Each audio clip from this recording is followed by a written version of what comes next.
नमस्कार दोस्तों, स्वागत है आपका सीपी स्मार्ट क्लासेस में। दोस्तों, रोजगार समाचार के इस वीडियो में आज बात करेंगे बंदी रक्षक समेत 5,805 पदों पर भर्ती की तैयारियां शुरू कर दी गई हैं। और इसमें देखिए क्या लिखा हुआ है। उत्तर प्रदेश पुलिस भर्ती एवं प्रोन्नति बोर्ड के माध्यम से सीधी भर्ती की प्रक्रिया तेज हो गई है। बोर्ड फिलहाल बंदी रक्षक, जेल वार्डर, कांस्टेबल, घुड़सवार और फायरमैन के 5,805 पदों पर भर्ती के लिए परीक्षा की तैयारियों में जुट गया है। यह परीक्षा आगामी 19-20 दिसंबर को होनी है। बोर्ड के अपर सचिव एवं आईजी विजय भूषण ने बताया कि परीक्षा में शामिल होने वाले अभ्यर्थियों को बायोमेट्रिक हाजिरी लगाने का प्रावधान किया गया है। और बंदी रक्षक, कांस्टेबल, घुड़सवार और पुलिस फायरमैन के 5,805 पदों की भर्ती के लिए लिखित परीक्षा ऑफलाइन होगी। बोर्ड की वेबसाइट के माध्यम से अभ्यर्थियों को यह सूचना दे दी गई है, जिसमें बंदी रक्षक के 3,638 पद हैं और उसमें पुरुष के 3,012 पद हैं, महिला के 628 पद हैं, कांस्टेबल, घुड़सवार, पुलिस के 102 पद तथा अग्निशमन विभाग में फायरमैन के 2,065 पद शामिल हैं। एक गुड न्यूज़ है दोस्तों आप लोगों के लिए, सभी कर्मियों को अब ग्रेच्युटी की सुविधा अनिवार्य कर दी गई है। और 3 श्रम सुधार विधेयक संसद से पारित हुए। राष्ट्रपति के हस्ताक्षर के बाद यह कानून बन जाएगा। सभी कर्मियों को ग्रेच्युटी की सुविधा मिलेगी। ग्रेच्युटी मिलना सबका अधिकार हो जाएगा। ग्रेच्युटी जो होता है पीएफ की तरह ही ग्रेच्युटी एक फंड होता है जो आपको रिटायरमेंट के बाद मिलता है। और इसको मोटा मोटा ये समझ लीजिए कि आपकी 1 साल की नौकरी के बदले 15 दिन की सैलरी आपको रिटायरमेंट में मिलती है। अगर आपने 20 साल नौकरी की और आप रिटायर हो गए हैं तो 15 गुणे 20 यानी कि 300 दिन की सैलरी आपको मिलेगी। इस सैलरी में होता है बेसिक और डीए। बेसिक और डीए जो होता है आपका, वो केवल जोड़ा जाता है इस सैलरी में। और ये सैलरी आपको रिटायरमेंट वाली दिन जो सैलरी मिल रही होती है उस सैलरी के हिसाब से मिलती है। और अधिक डिटेल अगर आपको जानना है तो कमेंट बॉक्स में कमेंट कीजिएगा, इसके ऊपर एक अलग से वीडियो बना देंगे। दोस्तों, ये टीचर्स के जो अभी जो ट्रांसफ़र हुआ उसके बारे में है। मेडिकल रिपोर्ट अस्वीकार होने पर आवेदन निरस्त नहीं होगा। जिलों में गठित समिति के शिक्षक के दे सकेंगे दावे और आपत्ति। 24-28 सितंबर तक निस्तारण होगा। तो इसमें लिखा है कि दावे व आपत्ति का निस्तारण 24-28 सितंबर तक होगा। शिक्षक का डाटा संशोधन जो होगा 29 और 30 सितंबर को आवेदन पूर्ण करना होगा आपको। 1 से 3 अक्टूबर बीएसए आवेदनों को लॉक करेंगे 4 से 6 अक्टूबर। अंतिम सूची का प्रकाशन 15 अक्टूबर को होगा। स्थानांतरित जिले में कार्यभार ग्रहण करना होगा 24 अक्टूबर को। आवंटित स्कूल में कार्यभार ग्रहण करना होगा 26 अक्टूबर को। तो ये पूरा डिटेल है। अंतर जिला तबादला आदेश 15 अक्टूबर को जारी कर दिया जाएगा। उसके अकॉर्डिंग ये पूरी डिटेल है, आपको कब कब क्या क्या करना है इसमें। दोस्तों, यूपी पीएससी के कर्मचारी नेता फर्जीवाड़ा करने में बर्खास्त हुए। इनका नाम एलटी ग्रेड भर्ती 2018 के परीक्षा में भी आया था और उस समय इन्होंने जो है एक अभ्यर्थी, बायोलॉजी के एक अभ्यर्थी से पैसे ले लिए थे। उसका सिलेक्शन नहीं हुआ तो उसको फर्जी चेक इन्होंने दे दिया था। तो ये वही कर्मी है जिनको अब बर्खास्त कर दिया गया है। और इन्होंने अपने साथियों से भी पैसा लिया था। चतुर्थ श्रेणी कर्मचारी संघ के पूर्व अध्यक्ष हैं ये अजीत प्रताप सिंह। अपने साथियों से लाखों रुपए इन्होंने उधार लिया हुआ था, लेकिन उनको जो है इन्होंने जो चेक दिया वो सब बाउंस हो गया। एलटी ग्रेड शिक्षक भर्ती के अभ्यर्थी ने, जीव विज्ञान के विषय के अभ्यर्थी ने 1,55,000 रुपये इन्होंने लिए थे। जब उसको ये पैसा वापस नहीं कर पाए तो उसने शिकायत की आयोग की अध्यक्ष से। उसके बाद इनके ऊपर कार्रवाई की गई है। पीसीएस की कॉपियों के मूल्यांकन में बदलाव की मांग की जा रही है। पीसीएस यानी सम्मिलित राज्य पूर्व अधीनस्थ परीक्षा 2018 के परिणाम से असंतुष्ट अभ्यर्थी उत्तर प्रदेश लोक सेवा आयोग की कार्यप्रणाली पर लगातार निशाना साध रहे हैं। आरोप है कि आयोग हिंदी माध्यम के अभ्यर्थियों के साथ भेदभाव हुआ है। मुख्यमंत्री योगी आदित्यनाथ को पत्र भेजकर पीसीएस 2018 की कॉपियों का पुनर्मूल्यांकन की मांग की गई है। हिंदी और अंग्रेजी की कॉपियों की मूल्यांकन संबंधित विषय कि विशेषज्ञ से कराने की मांग भी उठाई है। इसके लिए अभ्यर्थी सोशल मीडिया पर अभियान चला रहे हैं। यूपीपीएससी ने पीसीएस 2018 का अंतिम रिजल्ट 11 सितंबर को जारी किया, जिसमें टॉपर हरियाणा की आई, जबकि परीक्षा में सफल होने वाले करीब 200 अभ्यर्थी दूसरे प्रदेशों से हैं। वे आयोग की कार्यप्रणाली में बदलाव की मांग कर रहे हैं। साथ ही क्षैतिज आरक्षण का लाभ केवल यूपी की महिलाओं को देने की मांग उठाई है। असिस्टेंट प्रोफेसर पद की भर्ती का नया अधिसूचना जल्द आ रहा है। प्रदेश के अशासकीय सहायता प्राप्त एडेड डिग्री कॉलेज में असिस्टेंट प्रोफेसर के खाली पदों को भरने की प्रक्रिया तेजी से चल रही है। शासन ने उच्च शिक्षा निदेशालय से असिस्टेंट प्रोफेसर की भर्ती का नया अधिसूचना मांगा है। निदेशालय करीब 15 विषयों में 700 पदों का अधिसूचना तैयार कर रहा है। छात्र शिक्षक अनुपात आरक्षण तय करके अधिसूचना अगले सप्ताह शासन को भेजा जाएगा। संस्तुति मिलने के बाद वैकेंसी निकाली जाएगी। इसी के बीच 1303 पदों की अधिसूचना में क्षैतिज आरक्षण लागू की प्रक्रिया पूरी होने की उम्मीद है। आरक्षण लागू होते ही उक्त पदों की भर्ती निकाली जाएगी। दोस्तों, ये जो असिस्टेंट प्रोफेसर की भर्ती निकल रही है, इसके पिछली बार की जो असिस्टेंट प्रोफेसर भर्ती निकली थी, उसमें जिस स्टूडेंट ने टॉप किया था, नावेद कुमार, उनका आज मेरे चैनल पे इंटरव्यू होगा और आप लोग 2:30 पे ये इंटरव्यू देख सकते हैं। वो पूरी डिटेल्स बताएंगे आपको कि तैयारी कैसे करनी है, असिस्टेंट प्रोफेसर भर्ती की परीक्षा को कैसे पास करना है। विशिष्ट बीटीसी अभ्यर्थियों को भारांक दें, जिला हो आवंटित। देखिए, मांग की जा रही है 69,000 शिक्षक भर्ती की।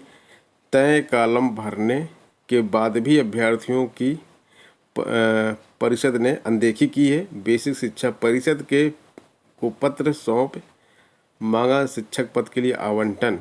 तो 69,000 शिक्षक भर्ती की बात की जा रही है। इसमें विशिष्ट बीटीसी अभ्यर्थियों की अनदेखी की जा रही है। इसमें उन्होंने प्रशिक्षण योग्यता विशिष्ट बीटीसी के कॉलम 5 को ही भरा और कार्यरत शिक्षा मित्र का स्पष्ट उल्लेख किया गया है। इसके बाद भी उन्हें भारांक का लाभ नहीं दिया गया। बेसिक शिक्षा परिषद अब 31,661 पदों के लिए नए सिरे से जिला आवंटन सूची जारी करेगा। इसमें शामिल करने की मांग की जा रही है। साथ ही 1,46,060 अभ्यर्थियों की नियुक्ति के लिए आवेदन पत्र में उन्होंने अब तक शिक्षा मित्र के रूप में कार्यरत होने का भी स्पष्ट उल्लेख किया है। इसके बाद उन्हें भारांक नहीं दिया गया। परिषद सचिव को सौंपे ज्ञापन में कहा कि ऐसे शिक्षा मित्र अभ्यर्थी जो 69,000 शिक्षक भर्ती की परीक्षा की तय आयु सीमा को पार कर रहे थे, उनको परीक्षा नियामक प्राधिकारी कार्यालय से ऑफलाइन प्रवेश पत्र दिया गया था। साथ ही परीक्षण योग्यता का कॉलम भरने पर भारांक भी दिया गया है। लेकिन ऐसे अभ्यर्थी जो भर्ती परीक्षा की तय आयु सीमा के अंदर है, उनको प्रवेश पत्र तो ऑनलाइन दिए गए, लेकिन भारांक नहीं दिया गया है। ऐसे में वे चयनित नहीं हो सके। इस बार जिला आवंटन में ऐसे अभ्यर्थियों को भारांक देकर जिला आवंटन किया जाए। तो ये मांग की है विशिष्ट बीटीसी के अभ्यर्थियों ने। सामान्य अध्ययन के प्रश्न पत्र में यूपी का बोलबाला है और इसमें जो प्रश्न आए थे उत्तर प्रदेश से, जैसा कि छात्र मांग कर रहे थे कि प्रश्न नहीं आते हैं उत्तर प्रदेश से, तो उत्तर प्रदेश के प्रश्न इसमें पूछे गए। मुख्य परीक्षा का दूसरा दिन है। पहले दिन की जो एसए और हिंदी का पेपर हुआ था वो मैंने आपको दिखाया था वीडियो के माध्यम से। सामान्य ज्ञान का भी प्रश्न पत्र दिखाना था, लेकिन कल समय ना होने के कारण मैं इसके ऊपर वीडियो नहीं बना सका। लेकिन आज सामान्य अध्ययन के प्रश्न पत्रों का वीडियो मैं बनाऊंगा। प्रधानमंत्री की उभरती भूमिका पर प्रश्न आया था। पेपर में समसामयिक प्रश्नों की प्रमुखता मिली। इसमें अहम रहा प्रधानमंत्री की उभरती भूमिका प्रश्न। प्रतियोगी छात्र अवनीश पांडे बताते हैं कि मौजूदा परिदृश्य में यह महत्वपूर्ण प्रश्न था। इसके अलावा भारत के संविधान में जीवन के अधिकार की समीक्षा, अटल भूजल योजना का उद्देश्य व प्रभाव, राष्ट्रीय मानवाधिकार आयोग की भूमिका, लोक सेवा का परंपरागत गुट, तटस्थता बना भारत नेपाल द्विपक्षीय संघर्ष तनाव के मुख्य बिंदु, सिटीजन चार्टर, यूपी की गिद्ध संरक्षण की योजना, जनप्रतिनिधि कानून के मुख्य तत्व की आलोचना।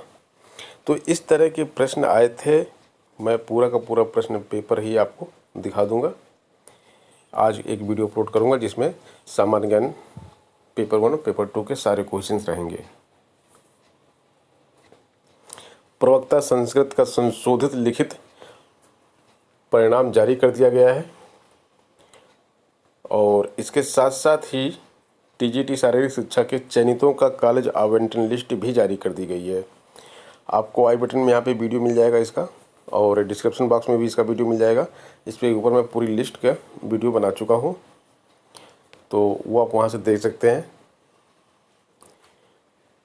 माध्यमिक शिक्षा सेवा चयन बोर्ड में रिजल्ट संशोधन की प्रक्रिया अनवरत जारी है। अब प्रवक्ता 2016 संस्कृत विषय की लिखित परीक्षा का संशोधित रिजल्ट जारी किया गया है। इसी के साथ उत्तरमाला भी संशोधित हुई है। अभ्यर्थी वेबसाइट पर परिणाम देख सकते हैं। गरीब स्वर्णों को भी उम्र में 3 साल छूट मिल सकती है। उम्र में छूट अभी किसको मिलती है? एससी को 5 साल, एससी और एसटी को दोनों ही सीमाते हैं, ओबीसी को 3 साल। तो अब जो है गरीब स्वर्ण यानी कि ईडब्ल्यूएस के अभ्यर्थियों को भी 3 साल की छूट की बात की जा रही है और ये 3 साल की छूट इनको मिल सकती है। एक शुरुआत हो चुकी है। सामाजिक न्याय एवं अधिकारिता मंत्रालय ने चिट्ठी लिखा है और 3 साल छूट की मांग की है। सभी विभागों से रिक्तियों का प्रमाणिक ब्यौरा तलब किया गया है। क्रमिक विभाग ने जारी किया आदेश। पदोन्नति के पदों की भी जानकारी। मुख्यमंत्री ने 21 सितंबर को सरकारी विभागों की रिक्तियों की समीक्षा की थी और इसमें जो चीज़ें निकल कर आई थी कि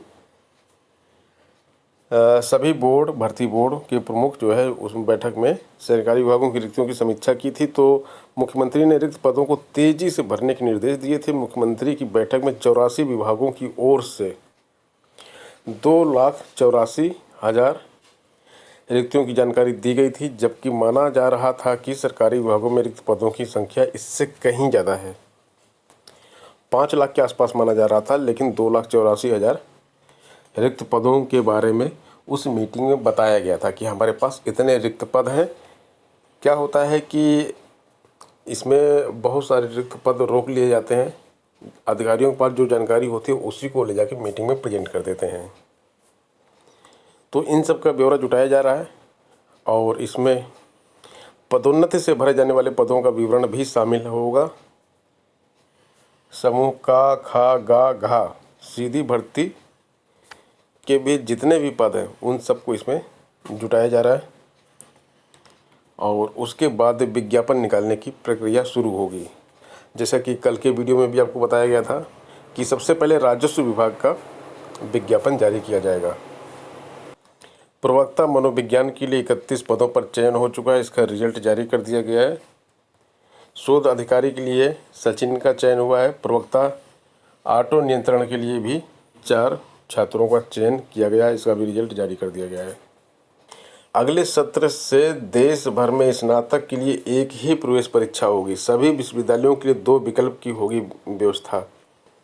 देश भर के सभी विश्वविद्यालयों में स्नातक पाठ्यक्रम में 2020-21 में एक ही संयुक्त प्रवेश परीक्षा से दाखिला होगा। राष्ट्रीय शिक्षा नीति के तहत विश्वविद्यालयों और कॉलेजों में स्नातक में प्रवेश के लिए कंप्यूटर आधारित प्रवेश परीक्षा कराने की तैयारी हो गई है। इसके तहत सामान्य डिग्री के लिए एक परीक्षा होगी। दूसरी विज्ञान, मानविकी, भाषा, कला और व्यावसायिक पाठ्यक्रमों पर आधारित विषयों के लिए कॉमन एप्टीट्यूड टेस्ट होगा। यह प्रवेश परीक्षा साल में 1 या 2 बार होगी। प्रवेश परीक्षा की जिम्मेदारी राष्ट्रीय परीक्षा एजेंसी एनटीए को दी जाएगी और इसमें आप एक बार परीक्षा दे देंगे तो जो है आपको कोई भी कॉलेज अलॉट हो सकता है। अलग अलग आवेदन और कट ऑफ से निजात मिलेगी। अलग अलग विद्यालयों का जो कट ऑफ अलग अलग होता है, अलग अलग विश्वविद्यालयों का अलग अलग होता है, तो उससे आपको निजात मिल सकती है। आप एक बार परीक्षा देंगे, उसकी रैंक के आधार पे आपको एडमिशन मिल जाएगा। तो दोस्तों ये थी आज की प्रमुख खबरें जो आपके लिए उपयोगी थी और मिलते हैं नेक्स्ट वीडियो में नई अपडेट के साथ। धन्यवाद।